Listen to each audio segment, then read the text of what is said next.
우리 함께 창세기 4장 26절 말씀을 같이 보겠습니다. 창세기 4장 26절 말씀인데 프린트 참고하셔서 같이 말씀을 들으시면 좀 더 좋으실 것 같습니다.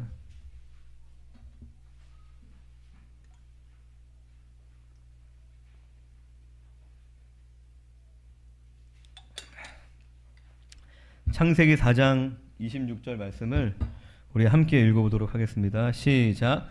셋도 아들을 낳고 그의 이름을 에노스라 하였으며 그때 사람들이 비로소 여호와의 이름을 불렀더라. 할렐루야. 아멘. 우리 앞뒤 좌우에 계신 성도님들과 사랑하고 축복합니다. 인사 나누겠습니다. 사랑하고 축복합니다. 네, 사랑하고 축복합니다. 네, 오늘은 구속사 11번째 시간인데 믿음의 계보, 아담의 계보의 3대 에노스를 먼저 보도록 하겠습니다. 이 에노스라는 이름의 어원은 히브리어로 아나시로 깨지기 쉽다, 약하다라는 뜻입니다. 이 에노스의 어원은 히브리어로 아나시, 깨지기 쉽다, 또 약하다라는 뜻입니다. 이 에노스라는 이름은 인간이 전적으로 무력한 존재임을 의미하고 있는 이름입니다. 인간의 이러한 죄악된 상태는 치료가 불가능한 그러한 상태입니다. 이 에노스의 아버지는 지난 시간에 보았던 이제 셋이죠. 이 셋은 아담 타락 이후로 거세게 밀려오는 세상의 죄악을 경험했을 것입니다. 그래서 여호와 하나님을 찾지 않고는 이 죄의 유혹을 도저히 이기며 살 수 없는 인간은 그러한 무력한 존재임을 철저하게 깨닫게 된 것입니다. 그래서 그 자녀의 이름에 이제 자신의 신앙의 고백을 담았다 그랬죠. 그래서 그 신앙 고백을 담아서 아들의 이름을 에노스라고 짓게 된 것입니다. 셋의 시대는 이제 아담이 타락한 이후에 처음 하나님의 이름을 부르기 시작한 때입니다. 그때 나온 신앙 고백이 바로 이 에노스라는 것입니다. 이 에노스라는 이름을 통해서 당시의 또 시대상을 우리가 예측을 할 수 있는데, 첫 번째는 이 에노스 시대의 사람들이 비로소 여호와의 이름을 불렀다라고 기록을 하고 있습니다. 우리가 앞서 읽었던 창세기 4장 26절에 셋도 아들을 낳고 그의 이름을 에노스라 하였으며 그때 사람들이 비로소 여호와의 이름을 불렀더라. 아멘. 이 여호와의 이름을 불렀다는 것이 무엇을 의미하냐면 이제 하나님과 인격적인 관계가 시작이 되었다는 것입니다. 그러니까 인간 관계에서도 친한 사람들은 뭐 직함이나 어떤 계급이 아니라 이름을 부릅니다. 그리고 특별히 성경에는 인간이 하나님의 이름을 부르는 것을 구원과 직결되는 중대한 문제로 또 말씀을 하고 계십니다. 프린트에 적혀져 있는 사도행전 2장 21절을 같이 읽어보겠습니다. 시작. 누구든지 주의 이름을 구원을 받으리라 하였느니라. 로마서 10장. 누구든지 주의 이름을 부르는 자는 구원을 받으리라. 그러므로 여호와의 이름을 부르기 시작했다는 것은 이제 하나님과 인간 사이에 이제 아담을 통해서 이제 회개가 시작되었지만 이 적극적인 친밀한 사귐, 그 교제가 이제 이 시대부터 시작되었다는 것을 의미하고 있는 것입니다. 그리고 이름을 부르다, 이 부르다라는 카라는 선포하다, 크게 외치다라는 뜻입니다. 그래서 이 여호와의 이름을 멀리까지 외치고 전했음을 뜻하는 것입니다.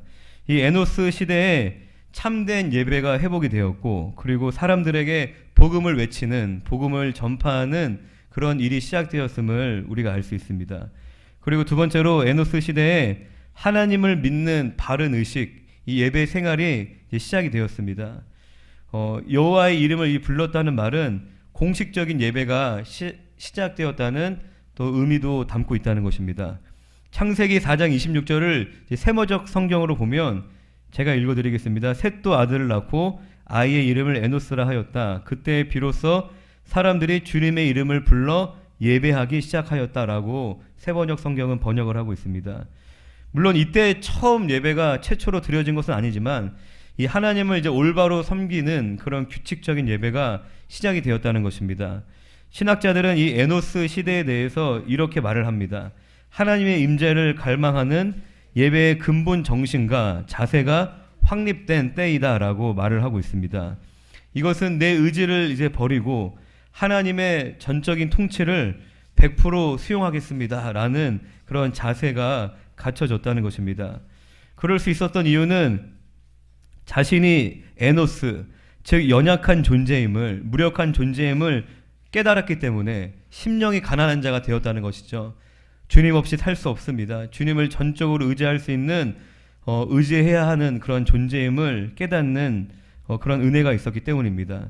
이 가인의 후손들은 저희가 앞서 살펴봤듯이 점점 교만해졌죠. 그리고 스스로의 힘을 자랑하며 세상에서 자신의 나라를 키워나갔지만, 이 셋의 후손들은 하나님 앞에 점점 더 겸손히 나아가 하나님을 의지하고 순종하는 삶을 펼쳐나갔습니다. 전혀 반대의 삶을 살아간 것입니다. 지금도 이 길은 이어지고 있습니다.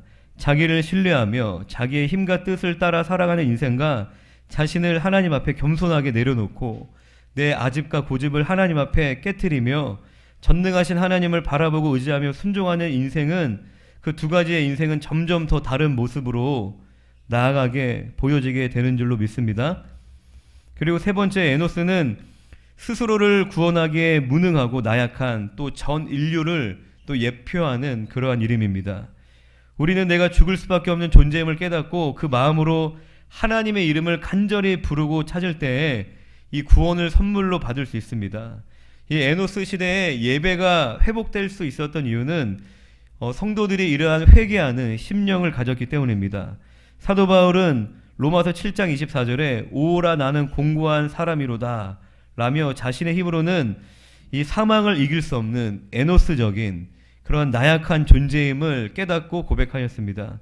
그리고 바로 이어서 로마서 8장 1절 2절에 죄와 사망의 법에서 너를 해방하였음이라 라고 자신의 존재에 대한 철저한 깨달음, 무력감을 먼저 고백한 다음에 이 죄와 사망의 법에서 너를 해방하였음이라 라는 고백을 하게 된 것입니다. 그리고 바울은 고린도후서 12장 9절에 내 은혜가 내게 족하도다 이는 내 능력이 약한 데서 온전하여 짐이라 라는 하나님의 음성을 들은 거죠. 자신의 가시를 낳게 해달라고 기도하였는데 내 은혜가 너에게 족하다 이는 내 능력이 약한 데서 온전하여 짐이라 라는 하나님의 음성을 듣고 자신의 약함을 크게 기뻐하고 자신의 약한 것들을 자랑하겠다라고 그렇게 하였습니다. 이것은 이 약함 속에서 하나님을 의지하고 주님의 이름을 부를 때에 비로소 그리스도의 능력이 내게 머물 수 있다는 그 깊은 진리를 깨달았기 때문입니다. 이 에노스라는 이름처럼 인간들은 아주 연약하여서 날마다 시험과 유혹에 빠지기 쉽습니다. 언제든지 죄에 대해서 꼼짝할 수 없는, 자신할 수 없죠. 누구도 나는 그 죄를 넉넉히 이길 수 있다, 나는 절대 그런 일 하지 않아 라고 이제 이야기할 수 있지만 사실상 그렇게 살아가기 힘들다는 것입니다. 그런 무능력한 존재인데 그 죄로 인해 반드시 죽을 수밖에 없는 그런 존재라는 것입니다. 오늘날도 자신이 에노스임을 고백하며 진심으로 하나님 앞에 엎드려 회개하는 이들을 통해서 예배의 부흥을 또 허락해 주실 줄로 믿습니다. 이어서 4대 에노스의 아들 게난을 보도록 하겠습니다. 이 게난의 어원은 히브리어 카난으로서 둥지를 만들자, 보금자리를 마련하다라는 뜻을 가지고 있습니다. 이 에노스 때에 예배가 회복이 되고 이 그 아들 게난 때에 드디어 이 신앙의 둥지를 틀고 보금자리가 마련이 되었다는 것입니다. 그게 무엇을 의미하냐면 영적으로 안정기에 접어들었다는 것입니다. 또한 이 게난은 뜻밖의 궁유를 얻었다라는 또 의미를 이 이름은 가지고 있습니다. 이 에노스에게 이 게난이라는 아들은 뜻밖의 얻은 큰 선물과 같은 그런 기쁨의 아들이었는데 이 게난은 예수 그리스도를 예표하는 또한 이름이기도 합니다. 이 예수 그리스도는 인류에게 주신 뜻밖의 선물입니다. 이 게난이라는 이름과 같이 예수 그리스도가 뜻밖의 선물인 이유는 첫 번째로 이 구원의 은혜와 십자가의 사랑이 너무 크고 너무 놀라워서 인간 편에서는 그것이 뜻밖의 일이라는 것입니다. 그리고 둘째로는 우리는 구원을 받을 만한 어떤 자격도 없기 때문에 우리를 구원하신 하나님의 놀라운 은혜는 또한 뜻밖의 일이 된다는 것입니다. 무슨 자격이나 친분이 있어서 주신 것이 아니라 전적인 하나님의 은혜인 것입니다. 우리가 받은 구원은 뜻밖의 얻은 기쁨의 선물, 또 영광의 선물, 가장 큰 선물인 줄로 믿습니다. 에베소서 2장 8절 9절을 함께 읽어보도록 하겠습니다. 시작. 너희는 그 은혜에 의하여 믿음으로 말미암아 구원을 받았으니 이것은 너희에게서 난 것이 아니요 하나님의 선물이라. 행위에서 난 것이 아니니 이는 누구든지 자랑하지 못하게 함이라. 아멘. 이 동정녀 마리아에게 예수님이 성령으로 잉태된 것도 뜻밖의 일이었죠. 그러나 그 일은 마리아에게 불행이 아니라 최고의 축복이었습니다. 그리고 밤에 양을 지키던 목자들에게 전해진 이 갑작스러운 뜻밖의 예수 탄생의 소식은 그들에게 큰 기쁨의 또한 좋은 소식이었습니다. 이 예수 그리스도는 구속사의 섭리 가운데 때가 참에 오신 이 예수 그리스도는 아무런 소망이 없는 죄인들에게는 뜻밖의 선물이요 또 복음인 줄로 믿습니다. 그리고 두 번째로 이 게난이라는 이름은 광대한 소유, 첫 번째로는 뜻밖의, 그리고 두 번째로는 광대한 소유를 의미합니다. 그러니까 에노스는 아담을 통해서 타락 이전에 아담이 언제까지 살았는지 기억나시죠? 네, 죽음을 보지 않고 승천한 그 에녹의 때까지, 에녹이 승천하는 건 못 봤지만 에녹 때까지 이제 아담이 살았죠. 연대를 계산을 하면. 그래서 아담은 이 에노스에게도 타락 이전에 에덴에서 누렸던 삶을 들려주었을 것입니다. 그래서 이 광대한 소유라는 이름은 잃어버린 에덴을 소망하며 지은 이름인 것입니다. 그러니까 이 에노스는 아들 게난을 통해서 에덴에서 원래 인간이 누렸던 그 통치권이 회복되기를 갈망한 것입니다. 앞서 또 말했듯이 게난은 이 예수 그리스도를 예표하는 이름입니다. 예수님께서 이 땅에 오셔서 전 인류를 구원하시고 또 광대한 이 만유를 회복하셨습니다. 그리고 이 게난이라는 이름의 고백으로 볼 때에 당시 사람들의 믿음이 이 온 우주를 창조하신 광대하신 창조주 하나님을 믿는 그 믿음으로 그들의 믿음의 지경이 넓어지고 성장했음을 또한 알 수 있습니다. 오늘 우리에게도 땅을 정복하라 라는 하나님의 명령과 너희는 가서 모든 족속을 제자 삼아 라는 예수 그리스도의 명령을 저와 여러분들이 받은 줄로 믿습니다. 그 명령을 따라서 복음으로 세상을 정복하고 이 땅을 하나님의 광대한 소유로 만들어 가시는 저와 여러분들이 되시기를 주님의 이름으로 부탁드립니다. 그리고 5대 마할랄렐을 이어서 볼 텐데요. 이 마할랄렐은 찬양하다라는 의미의 마할랄, 그리고 하나님의 이름 이 엘의 합성어입니다. 그래서 이 마할랄렐은 하나님께 찬양이라는 그런 의미를 가지고 있는 이름입니다. 이 하나님을 찬양한다는 이름까지 지어진 것으로 봐서 당시의 성도들이 큰 영적인 부흥을 맞이하여서 하나님과 더 깊은 친밀함을 누렸음을 알 수 있습니다. 이 에노스 때부터 공식적인 예배가 시작되었고, 그리고 그의 아들 게난 때에 신앙이 안정이 되었고, 그리고 그 아들 마할랄렐 때에는 이 찬송이 충만한 예배로 하나님께 영광을 돌린 것입니다. 이 첫 번째로 찬양을 받으시기에 합당한 분은 오직 하나님이십니다. 이 찬송이라는 것은 피조물에 마땅한 반응이요 마땅한 응답인 줄로 믿습니다. 이사야 43장 7절을 같이 한번 읽어보겠습니다. 시작. 내 이름으로 불려지는 모든 자 곧 내가 내 영광을 위하여 창조한 자를 오게 하라. 그를 내가 지었고 그를 내가 만들었느니라. 시편 79편 13절. 우리는 주의 백성이요 주의 목장의 양이니 우리는 영원히 주께 감사하며 주의 영예를 대대에 전하리이다. 할렐루야. 찬송은 노래로 하나님을 찬양하는 것입니다. 시편 150편 6절에서 호흡이 있는 자마다 여호와를 찬양할지어다 할렐루야라고 말씀하고 있습니다. 여기서 이제 할렐루야는 너희들아 여호와를 찬양하라 라는 의미입니다. 이 믿음의 성도는 마할랄렐의 이름의 의미처럼 하나님을 찬양하기에 힘쓰고 하나님을 찬양하는 삶을 통해서 영광을 돌려야 하는 줄로 믿습니다. 그리고 이 찬양이라는 것은 하나님의 능력을 일으키는 동력이 됩니다. 여호수아 6장을 보면 큰 소리로 소리질러 찬양할 때에 여리고 성이 무너졌습니다. 그리고 사무엘상 16장에는 찬양할 때에 사울의 악신이 떠나갔으며, 그리고 사도행전에서는 찬양할 때에 감옥의 문이 열리고 지진이 일어나 모든 매인 것이 풀어지는 놀라운 역사가 일어났습니다. 역대하 20장에서 이 여호사밧 왕은 찬양을 앞세워 나간 전쟁에서 또 크게 승리하는 그러한 기록을 볼 수 있습니다. 이 모든 역사는 하나님이 찬양 중에 임재하시기 때문입니다.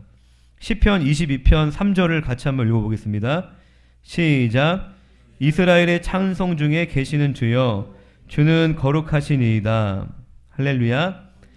그리고 역대하 5장에선 솔로몬이 성전 건축을 완료하고 백성들과 여호와께 찬양했을 때 하나님이 임재하셨습니다. 영광의 구름이 성전에 가득함으로 제사장들이 능히 섬기지 못할 정도였다라고 기록을 하고 있습니다. 이처럼 찬양이라는 것은 우리가 예배 드릴 때 뭐 분위기를 띄워주는 그러한 노래를 부르는 시간이 아닙니다. 찬양에 큰 능력이 있음을 여러분들 꼭 믿으시기를 바랍니다. 마음이 슬플 때 우리가 찬양하면 하나님께서 슬픔 대신 우리에게 희락을 주시고, 또 우리의 마음이 낙심될 때 또 우리가 하나님 앞에 찬양하면 우리 마음의 소망을 허락하시는 줄로 믿습니다. 또 내 마음에 염려와 근심이 찾아왔을 때 또 우리가 하나님 앞에 또 찬양 드리면 우리 안에 염려와 근심이 사라지고 하나님 주시는 믿음과 또한 평안과 확신을 얻게 되는 줄로 믿습니다. 할렐루야. 그래서 예배가 능력인 것입니다. 우리가 여러분들 예배하실 때 기왕이면 큰 소리로, 노래를 잘 부르고 못 부르고 그런 거 없잖아요. 하나님 우리의 중심을 보시니까 우리가 마음을 다해 하나님을 찬양하고, 그리고 예배 자리뿐만 아니라 성령 충만한 사람의 특징은 술 취하지 말라, 성령 충만함을 받아라 라고 말씀하시는데, 술 취하는 것과 성령 충만한 게 참 비슷하다는 거죠. 술 취하면 어떻게 해요? 막 노래 부르잖아요. 막 말도 많이 하고. 성령 충만해도 마찬가지입니다. 성령 충만하면 막 찬양을 많이 부르고, 성령 충만한 사람들은 또 하나님 자랑을 많이 합니다. 우리가 성령 충만함으로 항상 하나님께 찬양하는 사랑하는 성도님들 되시기를 바랍니다. 끝으로 이 찬양은 받은 은혜에 대한 감격적인 고백인 것입니다. 당시에 경건한 셋 자손들은 앞서 말씀드렸듯이 죄악으로 가득한 세상 속에 살고 있었습니다. 그래서 매 순간 죄악과 맞서 싸우는 치열한 영적 전투에서 하나님의 은혜로, 하나님의 도우심으로 지켜지고 보호받고 승리하는 삶을 경험했을 것입니다. 이렇게 게나는 하나님께 받은 은혜를 기념하여 그의 아들의 이름을 마할랄렐이라고 지었을 것입니다. 우리의 믿음을 지켜주시고 또 우리가 가는 길을 함께 동행하시는 그 하나님의 은혜를 찬양하며 아들의 이름을 여호와께 찬양이라고 지었던 것입니다. 은혜를 받아본 사람은 은혜를 주신 하나님을 증거하지 않을 수 없습니다. 할렐루야. 또 하나님의 은혜를 체험한 사람은 하나님의 은혜를 찬양하지 않을 수 없는 줄로 믿습니다. 또 이 밤에 또 성령 충만함을 위해서 뜨겁게 기도하시고 또 남은 한 주간의 삶 가운데 또 하나님을 찬양하는 삶을 살아가시는 우리 사랑하는 모든 믿음의 성도님들 되시기를 주님의 이름으로 부탁드립니다. 오늘은 믿음의 계보 아담의 3대 에노스, 연약한이라는 뜻이죠. 그리고 4대 게난, 뜻밖의 얻은 아들, 광대한 소유라는 뜻입니다. 그리고 5대 손, 또 하나님께 찬양이라는 의미의 마할랄렐을 보았습니다. 이 믿음의 계보를 통해서 하나님의 구속의 원리를 깨닫고 또 승리하는 신앙생활의 원리를 깨닫게 되시는 우리 사랑하는 성도님들이 되시기를 주님의 이름으로 부탁드립니다.